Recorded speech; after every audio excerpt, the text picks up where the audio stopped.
أعوذ بالله من الشيطان الرجيم. بسم الله الرحمن الرحيم. أأنتم أشد خلقا أم السماء بناها رفع سمكها فسواها وأغطش ليلها وأخرج ضحاها والأرض بعد ذلك دحاها أخرج منها ماءها ومرعاها والجبال أرساها متاعا لكم ولأنعامكم فإذا جاءت الطامة الكبرى يوم يتذكر الإنسان ما سعى وبرزت الجحيم لمن يرى. صدق الله. പ്രിയപ്പെട്ട സഹോദരന്മാരെ സഹോദരിമാരെ, അസ്സലാമു അലൈക്കും വറഹ്മത്തുള്ളാഹി വബറകാതുഹു. സൂറത്ത് നാസിയാത്തിലെ 26 ആയത്തുകളാണ് കഴിഞ്ഞ തവണ നാം ഓതി അർത്ഥം വിശദമാക്കിയിട്ടുള്ളത്. 27ാമത്തെ ആയത്ത് മുതൽ 10 ആയത്താണ് ഇന്ന് അർത്ഥവും ആശയവും പറയാൻ ഉദ്ദേശിക്കുന്നത്. ആദ്യം അർത്ഥത്തിലേക്ക് വരാം. ബിസ്മില്ലാഹിർ റഹ്മാനിർ റഹീം. അഅൻതും അശദ്ദു ഖൽഖൻ അമിസ്സമാഉ ബനാഹാ. അഅൻതും അശദ്ദു ഖൽഖൻ, നിങ്ങളാണോ സൃഷ്ടിക്കാൻ ഏറ്റവും കൂടുതൽ ശക്തി ആവശ്യമുള്ളത്? അമിസ്സമാവു, അല്ലെങ്കിൽ ആകാശമാണോ? പനാഹ, അവൻ അതിനെ സൃഷ്ടിച്ചിരിക്കുന്നു. റഫഅ സംകഹ, അതിനെ അവൻ ഉയർത്തി സംവിധാനിച്ചിരിക്കുന്നു. ഫസവ്വാഹ, എന്നിട്ട് അവൻ അതിനെ ശരിപ്പെടുത്തുകയും ചെയ്തിരിക്കുന്നു. വഅഗ്തശ ലൈലഹ, അതിലെ രാത്രിയെ അവൻ ഇരുട്ടുള്ളതാക്കിയിരിക്കുന്നു. വഅഖ്റജ ളുഹാഹ, അതിലെ പകലിനെ അഥവാ ളുഹാ സമയത്തെ അവൻ പുറത്തു കൊണ്ടുവരികയും ചെയ്യുന്നു. വല്ലർള, ഭൂമിയെ ബഅദ അതിനുശേഷം ദഹാഹ, അവൻ പരത്തിയിരിക്കുന്നു. അഖ്റജ മിൻഹ, അവൻ അതിൽ നിന്ന് പുറത്തു കൊണ്ടുവരുന്നു. മാഅഹ, അതിലെ ജലവും. വമർആഹ, അതിലെ മേച്ചിൽ പുല്ലും. വൽ ജിബാല, പർവ്വതത്തെ. ദഹാഹ, അവൻ ആണിയിട്ട് ഉറപ്പിക്കുകയും ചെയ്തിരിക്കുന്നു. മതാഅൻ ലക്കും, നിങ്ങൾക്ക് സൗകര്യത്തിന് വേണ്ടി. വലിയ അൻആമിക്കും, നിങ്ങളുടെ കാലികൾക്കുള്ള സൗകര്യത്തിന് വേണ്ടിയിട്ടും. ഫഇദാ ജാഅത്തി ത്വാമ്മത്തുൽ കുബ്ര, എന്നാൽ ആ ഭയങ്കരമായ സംഭവം വന്നു കഴിഞ്ഞാൽ, യൗമ യതദക്കറുൽ ഇൻസാൻ, അന്ന് മനുഷ്യർ ഓർക്കും. മാ സഅ, എന്തൊക്കെയാണ് അവൻ പ്രവർത്തിച്ചിട്ടുള്ളത് എന്ന്. വബുരിസത്തിൽ ജഹീം, നരകം അവൻ അടുപ്പിച്ചു കൊണ്ടുവരും. ലിമൻ യറ, അത് കാണേണ്ടവർക്ക് വേണ്ടി.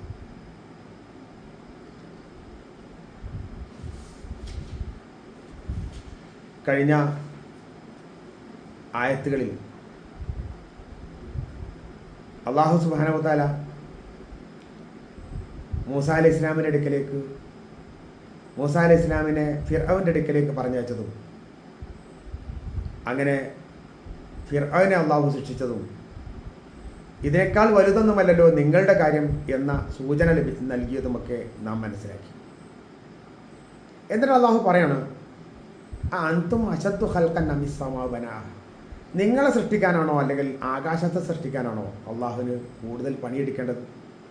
ഉറപ്പാണല്ലോ 7 ആകാശം. നമ്മളെ ഇവിടെ നിന്ന് തന്നെ നമ്മൾ ആദ്യത്തെ ആകാശത്തിൻ്റെ സീമ കഴിയുമ്പോഴത്തേക്ക് തന്നെ 500 പ്രകാശവർഷമൊക്കെ എടുക്കേണ്ടി വരുമെന്ന് പറയുന്നുണ്ട്. ഒരു ഗോളവും മറ്റൊരു ഗോളവും തമ്മിൽ അതിനേക്കാൾ കൂടിയ ദൂരപരിധിയൊക്കെ ഉണ്ട് എന്ന് പറയുന്നുണ്ട്. അങ്ങനെയുള്ള ഗോളങ്ങളടങ്ങുന്ന ആകാശങ്ങൾ, ആ ആകാശങ്ങളെ സൃഷ്ടിക്കാൻ മനുഷ്യനെ സൃഷ്ടിക്കുന്നതുമായി ബന്ധപ്പെട്ടാൽ എന്താണ് അതിൻ്റെ രണ്ടിൻ്റെയും അവസ്ഥ എന്ന് നമ്മൾ ആലോചിച്ച് നോക്കുക. മനുഷ്യരെ സൃഷ്ടിക്കാൻ അങ്ങനെ ആകുമ്പോൾ യാതൊരു പണിയില്ലല്ലോ. അതായത് അള്ളാഹു പറയാണ്, ഈ മനുഷ്യനെ രണ്ടാമതും സൃഷ്ടിക്കുകയോ എന്ന് ചോദിച്ച് അവരിങ്ങനെ ഞങ്ങളെങ്ങനെ ഇനിയും സൃഷ്ടിക്കുക, ഞങ്ങൾ എല്ലായിപ്പോയാലും മണ്ണായിപ്പോയാലും എന്നൊക്കെ പറയുമ്പോൾ ഈ ആകാശത്തെ സൃഷ്ടിക്കാനാണോ അല്ലെങ്കിൽ ഇവരെ സൃഷ്ടിക്കാനാണോ അള്ളാഹ്ക്ക് കൂടുതൽ സമയമെടുക്കുന്നത് അല്ലെങ്കിൽ സമയം വേണ്ടത്? അള്ളാഹ്ക്ക് സമയമൊന്നും വേണ്ട, പക്ഷേ ഏത് സൃഷ്ടിക്കാനാണ് കൂടുതൽ പ്രയത്നമുള്ളത് എന്ന് ചോദിച്ചുകൊണ്ട് അവരോട് തന്നെ അതിന് ഉത്തരം പറയിപ്പിക്കണം. നിങ്ങളെ സൃഷ്ടിക്കാൻ അള്ളാഹ്ക്ക് ഒരു പണിയില്ല, നിങ്ങൾ 10 പ്രാവശ്യം സൃഷ്ടിക്കാനും ഒരു പണിയില്ല. ആ ആകാശത്തെ അവൻ സൃഷ്ടിച്ചിരിക്കുന്നു. അത്രയും വലിയ ഒരുപാട് തട്ടുകളുള്ള ആകാശത്തെ അള്ളാഹു സൃഷ്ടിച്ചിരിക്കുന്നു. പിന്നെ നിങ്ങളുടെ സൃഷ്ടിപ്പിനെ സംബന്ധിച്ച് പറയേണ്ടതില്ല. റഫഅ സംകഹ, അതിനെ അവൻ ഉയരത്തിൽ വിധാനിച്ചിരിക്കുന്നു. ഭൂമിയിലല്ല, ഭൂമിയിലെ ഘടനയുമല്ല ആകാശത്തെ അള്ളാഹു ഉയർത്തി വിധാനിച്ചിരിക്കുന്നു. സൂര്യനും ചുറ്റുന്ന നവഗ്രഹങ്ങളുമൊക്കെ ആലോചിച്ച് നോക്കിയാൽ അതിൻ്റെയൊക്കെ വിധാനം, അതിനെയൊക്കെ സൃഷ്ടിച്ചത്, അതിൻ്റെയൊക്കെ ആകർഷണം, ഇതൊക്കെ തന്നെയും നമ്മളുടെ ഭൂമിയെ സംബന്ധിച്ച് നോക്കിയാൽ ആകാശത്താണ്. അവിടെയാണ് അള്ളാഹു സുബ്ഹാനഹു വ തആല ഇതിനെയൊക്കെ ഉയർത്തി സംവിധാനിച്ചിരിക്കുന്നു. എന്നിട്ട് അതിനെ ശരിപ്പെടുത്തുകയും ചെയ്തിരിക്കുന്നു. അവ തമ്മിൽ യാതൊരു വിധത്തിലുള്ള വിഷയവുമില്ല. അവക്കൊക്കെ അങ്ങോട്ടും ഇങ്ങോട്ടും ആകർഷണവും ഒന്നൊന്നിനെ ചുറ്റി സഞ്ചരിക്കുന്നതും. ഭൂമിയെ സംബന്ധിച്ചിടത്തോളം ഭൂമി സ്വന്തം തിരിയുന്നു, അതേസമയം തന്നെ സൂര്യനെ ചുറ്റിക്കൊണ്ട് നടക്കുകയും ചെയ്യുന്നു. അതുപോലെ തന്നെ മറ്റൊരുപാട് ഗോളങ്ങളും ഇതേ രൂപത്തിൽ സ്വയം തിരിയുകയും എന്നാൽ സൂര്യനെ ചുറ്റി സഞ്ചരിക്കുകയും ചെയ്തുകൊണ്ടിരിക്കുന്നതായി നമ്മൾ കാണുന്നു. ഒന്നും ഒന്നിൻ്റെ സ്ഥലം അപഹരിക്കുന്നില്ല, ഒന്നും അനങ്ങാതെ നിൽക്കുന്നുമില്ല. ആകാശവുമായി ബന്ധപ്പെടുത്തി തന്നെയാണ് ഭൂമിയിലെ ഇരുട്ടും ഭൂമിയിലെ വെളിച്ചവും ഒക്കെ തന്നെ നിൽക്കുന്നത്. അഥവാ പ്രധാനമായും സൂര്യനെ ആശ്രയിച്ചുകൊണ്ടാണ്. വാഗത്തശലൈലഹ, അതിലെ രാത്രിയെ അവൻ ഇരുട്ടുള്ളതാക്കി തീർക്കുന്നുണ്ട്. അഥവാ സൂര്യൻ അസ്തമിച്ചു കഴിഞ്ഞാൽ ഇരുട്ടായി, അത് കുറേ സമയം കഴിയുമ്പോൾ വലിയ ഇരുട്ടായിട്ട് മാറുകയാണ്. വാഹ്റജ ദുഹാഹ, എന്നിട്ട് അതിലെ പ്രഭാതത്തെ അള്ളാഹു വിടർത്തിക്കൊണ്ടുവരുന്നു. അഥവാ നേരം വെളുക്കുമ്പോൾ അതേ ആ രാത്രിയെ പോലെയല്ല, ആവശ്യത്തിനുള്ള പ്രകാശം അള്ളാഹു നൽകുകയും ചെയ്യുന്നു. വല്ലർള ബഅദദാലിക, ഭൂമിയെ അതിനുശേഷം ദഹാഹ, അതിനവൻ പരത്തിയിരിക്കുന്നു. ഇതിൽ നിന്ന് പണ്ഡിതന്മാർ പറയുന്നത് ആകാശത്തിൻ്റെ സൃഷ്ടിപ്പിന് ശേഷമാണ് ഭൂമിയെ സൃഷ്ടിച്ചതെന്നാണ്. എന്നാൽ ചില ആളുകൾ അതല്ല, ഭൂമിയെ സൃഷ്ടിച്ച ശേഷമാണ് അതിനെ മേലാപ്പ് എന്ന രൂപത്തിൽ ആകാശം സൃഷ്ടിച്ചതെന്നും പറയുന്നുണ്ട്. രണ്ടും പ്രത്യേകിച്ച് നമ്മളെ സംബന്ധിച്ചിടത്തോളം വിഷയങ്ങളൊന്നുമല്ല.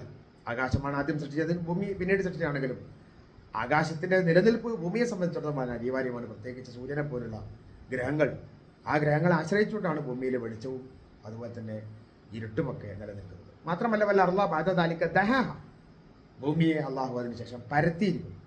ഭൂമി ഉരുണ്ട ഗോളമാണെന്ന് നമുക്കറിയാം. പക്ഷെ പരത്തി എന്ന് പറയുമ്പോൾ നമുക്ക് ആ ഉരുളിച്ച, അതുകൊണ്ട് നമുക്കിവിടെ ആൾക്കാർക്ക് കിടക്കാൻ പറ്റാത്ത സംവിധാനമൊന്നുമില്ല. നമുക്ക് സുഖമായിട്ട് കിടന്നുറങ്ങാൻ പറ്റുന്ന ആ പരപ്പ് ഇവിടെ ഉണ്ട്. അതേപോലെ നമുക്ക് കൃഷി ചെയ്യാൻ യാതൊരു പ്രയാസമില്ല. നമ്മളെ കൃഷികളൊക്കെ അവിടെ വളരും. കാരണം ആ അർത്ഥത്തിൽ അത് പരന്നതാണ്. അതേപോലെ നമുക്ക് വേണ്ട എല്ലാ ബിൽഡിങ്ങുകളും കാര്യങ്ങളും ഒക്കെ ഉണ്ടാക്കാൻ അത് പരന്നതാണ്.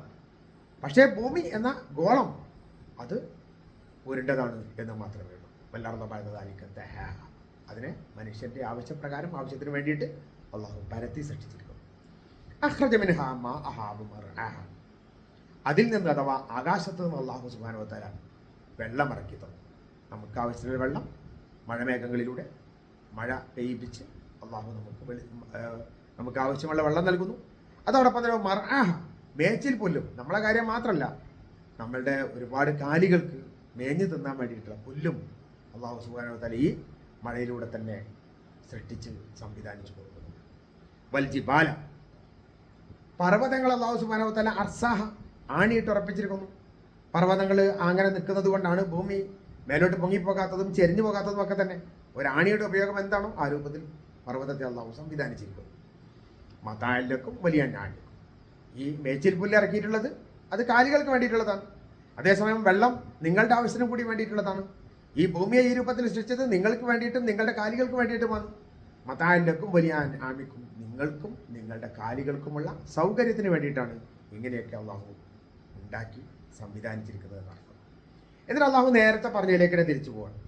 ഫൈദാ ജാഅതി ത്വാമ്മത്തുൽ കുബ്ര, ആ വലിയ സംഭവം വന്നെത്തിയാൽ, അഥവാ ലോകാവസാനം, അഥവാ ഇസ്രാഫീലിന്റെ ഊത്ത്, ഈ ലോകമാകെ തകിടം പറയുന്ന അവസ്ഥ, അത് വന്നെത്തുമ്പോൾ ആ സമയമാണ് യൗമ യതദക്കറുൽ ഇൻസാനു, മനുഷ്യന് ഓർമ്മ വരിക, മാസാ, എന്താണ് ഞാൻ ചെയ്തു വെച്ചിട്ടുള്ളത്. അതുവരെ മനുഷ്യൻ അതിനെ സംബന്ധിച്ച് ആലോചിക്കൂല. ഞാൻ എന്താണ് ഈ ലോകാവസാനത്തിന് വേണ്ടി, ലോകം അവസാനിച്ചതിന് ശേഷം അടുത്ത ലോകത്തിൽ എൻ്റെ ഭാഗതയെ നിർണ്ണയിക്കാൻ, എനിക്ക് സ്വർഗ്ഗലോകത്തിലെക്കാൻ ഞാൻ എന്താ പണിയെടുത്തത്, എന്തൊക്കെ ഞാൻ ചെയ്തത്, എന്തൊക്കെ വേണ്ടാത്തരങ്ങളാണ് ഞാൻ ചെയ്തു പോയത്, നരകത്തിലേക്ക് പോകാൻ പറ്റിയതാണല്ലോ കൂടുതൽ ചെയ്തത് എന്നൊക്കെയുള്ള ആലോചന വരുന്ന സമയം അതായിരിക്കും. ലോകാവസാനത്തിൻ്റെ സിഗ്നൽ വരുമ്പോൾ അതിൻ്റെ പൊട്ടലും അതുപോലെ തന്നെ മലകളൊക്കെ ഇടിഞ്ഞു പോകലും, അങ്ങനെ ആകാശത്തെ ഗോളങ്ങൾ തട്ടിമുട്ടി നിലത്തേക്ക് വീഴും ഒക്കെ കാണുമ്പോൾ അപ്പോഴാണ് യതദക്കറുൽ ഇൻസാൻ, അപ്പോഴാണ് മനുഷ്യന് ഓർമ്മ വരിക, മാസാ, എന്താണ് ഞാൻ പ്രവർത്തിച്ചത് എന്നുള്ളത്. വബുരിസത്തിൽ ജഹീമു ലിമൻ യറ, നരകത്തെ അത് കാണേണ്ട ആളുകൾക്ക് വളരെ അടുപ്പിച്ചുകൊണ്ട്, നരകം കാണേണ്ട ആൾക്കാർ സത്യനിഷേധികളായ ആൾക്കാർ, അവരുടെ അടുത്തേക്ക് നരകം കൊണ്ട് നീക്കി വെക്കും. അതല്ലെങ്കിൽ അവർക്ക് ബോധ്യപ്പെടുന്ന രൂപത്തിൽ നരകത്തെ അള്ളാഹു വളരെ അടുത്ത് സംവിധാനിച്ചു കൊടുക്കുന്നതാണ്. അതുകൂടി കാണുമ്പോൾ മനുഷ്യന് ശരിക്കും ഓർമ്മ വരും, ഇല്ല, എന്നെ വിടാത്ത ഒരു നരകം, എനിക്ക് പോകേണ്ട സ്ഥലം എന്ന് കാഫിർ അന്നേരം മനസ്സിലാക്കും.